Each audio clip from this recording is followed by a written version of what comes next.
नमस्कार मित्रों, tracing divine footprint में आप सबका बहुत ही स्वागत है।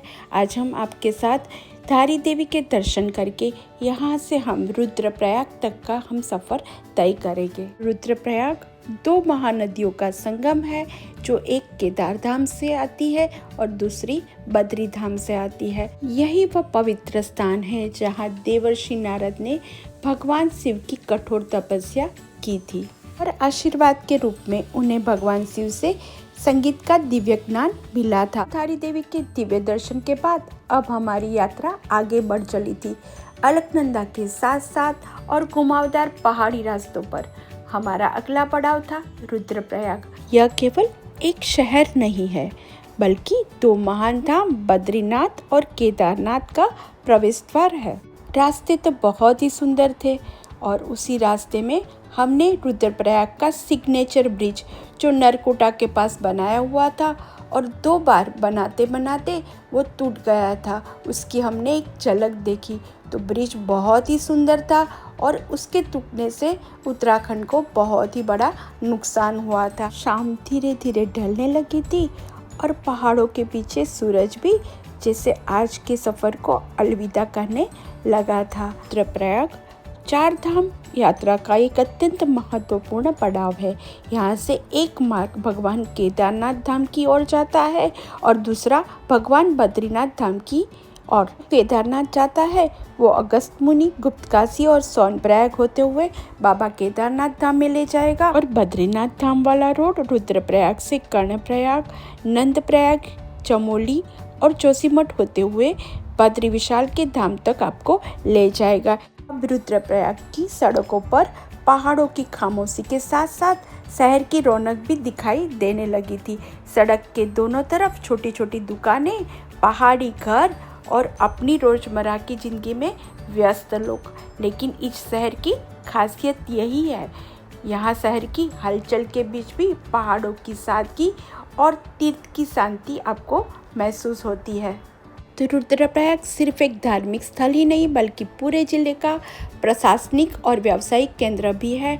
तो यहाँ अस्पताल, बैंक, कॉलेज, बाजार और रोजमर्रा की जरूरी सुविधाएं बहुत अच्छे से आपको मिल जाएगी। संगम पर जाने के 2 रास्ते हैं, एक है हाईवे की तरफ से और एक है मेन सिटी की तरफ से। ड्राइवर ने हमें रोड पर छोड़ दिया, वहाँ से थोड़ा सा पैदल चलकर हम यहाँ संगम घाट तक पहुँच गए। यहाँ शाम ढल चुकी थी और आरती और मंत्रोच्चार यहाँ शुरू हो गए थे, तो बहुत ही पवित्र वातावरण यहाँ लग रहा था। और अब सामने है रुद्रप्रयाग का सबसे पवित्र स्थल, जहाँ अलकनंदा और मंदाकिनी नदियाँ मिलकर एक दिव्य संगम बनाती है।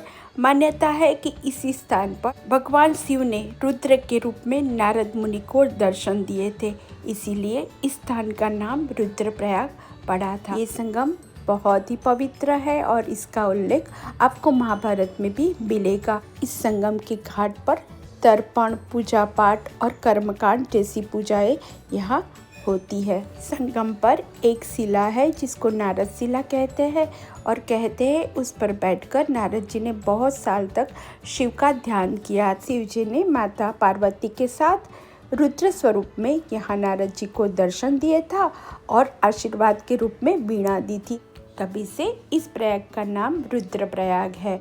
यहाँ मंदाकिनी आती है केदार धाम से और अलकनंदा आती है बद्रीनाथ सतोपंथ से।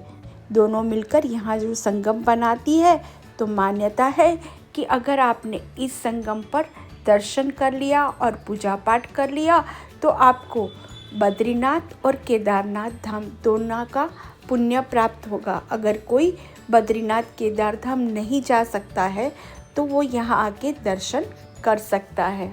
घाट पर गए, पूजा पाठ किए हमने और साथ में घाट से थोड़े ऊपर सीढ़ियाँ चढ़ते ही ऊपर पूर्णागिरी माता का मंदिर है, तो उसमें जाकर हमने आरती अटेंड की।